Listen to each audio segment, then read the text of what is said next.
Hello అండి, welcome back to our channel Danvi vlogs. ఇవాళ video ఏంటంటే గోరుచిక్కుడు ఫ్రై చేయబోతున్నానండి.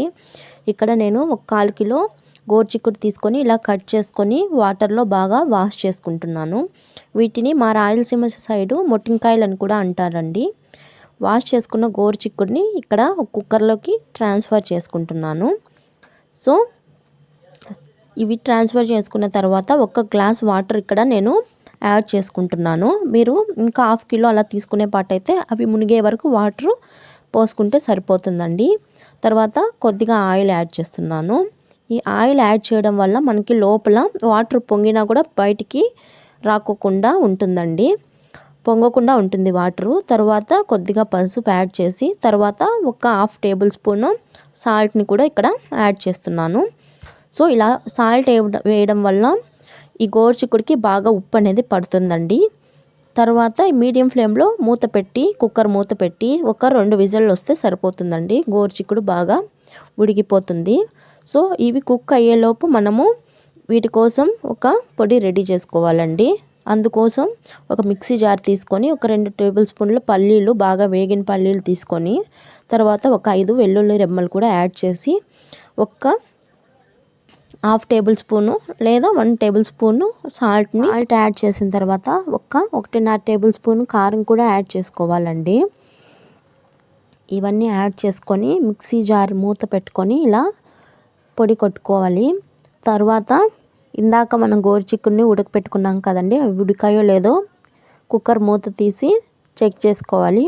చూడండి, ఇలా స్మాష్ చేస్తే స్మాష్ అవ్వాలి.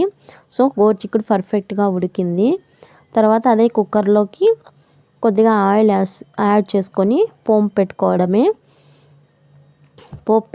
అండి. సో ఆయిల్ వేడెక్కిన తర్వాత 1 టేబుల్ స్పూన్ ఆవాలు కూడా యాడ్ చేసి అవి చిటపటలాడేంతవరకు ఉండాలి. అవి చిటపటలాడిన తర్వాత ఒక రెమ్మ కరివేపాకు యాడ్ చేసి అది కూడా బాగా ఫ్రై అవ్వాలి. అంతలోపు మనము ఒక ఆనియన్ అండ్ ఒక టమాటో తీసుకొని చిన్న స్లైసెస్గా కట్ చేసుకొని పక్కన పెట్టుకోవాలి. సో తర్వాత ఇక్కడ ఆనియన్ని యాడ్ చేసి ఆనియన్ ఫ్రై అయ్యేంతవరకు ఫ్రై చేయాలి. సో ఇక్కడ మనకి సాల్ట్ అనేది యాడ్ చేయనవసరం లేదండి, ఎందుకంటే ఇందాక గోరుచిక్కుడు ఉడికేటప్పుడు కూడా మనం సాల్ట్ యాడ్ చేసాము, అలాగే పొడిలో కూడా సాల్ట్ యాడ్ చేసాం కాబట్టి ఆ సాల్ట్ సరిపోతుంది. సో మళ్ళీ సపరేట్గా ఏం యాడ్ చేయాల్సిన అవసరం లేదు. సో ఆనియన్ బాగా ఫ్రై అయిన తర్వాత ఒక 2 పచ్చిమిర్చిని స్లైసెస్గా కట్ చేసుకొని దాన్ని కూడా యాడ్ చేసేసి రెండింటిని బాగా ఫ్రై చేయాలి. సో ఇవి బాగా ఫ్రై అవ్వాలండి. చూసారుగా వీడియోలో ఇలా ఫ్రై అయిన తర్వాత ఇందులోకి టమాటాను కూడా యాడ్ చేస్తున్నాను. సో ఇవన్నీ బాగా ఫ్రై అవ్వాలి. మీడియం ఫ్లేమ్లోనే ఫ్రై చేసుకుంటే బాగా ఫ్రై అవుతాయండి. హై ఫ్లేమ్లో ఫ్రై చేస్తే కుక్కర్ అనేది అడుగు అనేది అంటుతుంది. తర్వాత ఈ గోరుచిక్కుడిని వాటర్లో నుంచి తీసి బాగా స్నీజ్ చేయాలి. సో ఇలా వాటర్ అనేది లేకోకుండా చూసుకున్న తర్వాత వీటిని ఇందులోకి యాడ్ చేసి వీటినన్నిటిని కూడా బాగా మీడియం ఫ్లేమ్లో ఒక 3 మినిట్స్ ఆర్ 4 మినిట్స్ ఫ్రై చేస్తే సరిపోతుందండి.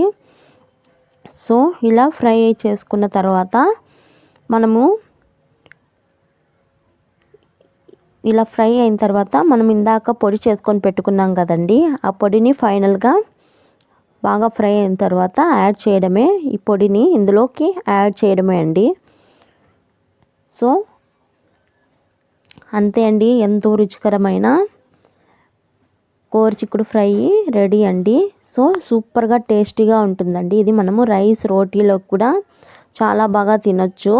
మీకు కనుక ఈ వీడియో కనుక నచ్చినట్లయితే please like, share and subscribe our channel Danvi vlogs. So నేను కన్ఫామ్గా నచ్చింది అనుకుంటున్నానండి. ఇలాంటి మంచి వీడియోస్ కావాలంటే ప్లీజ్ సపోర్ట్ చేయండి. థ్యాంక్ యూ అండి. Thank you for watching this video.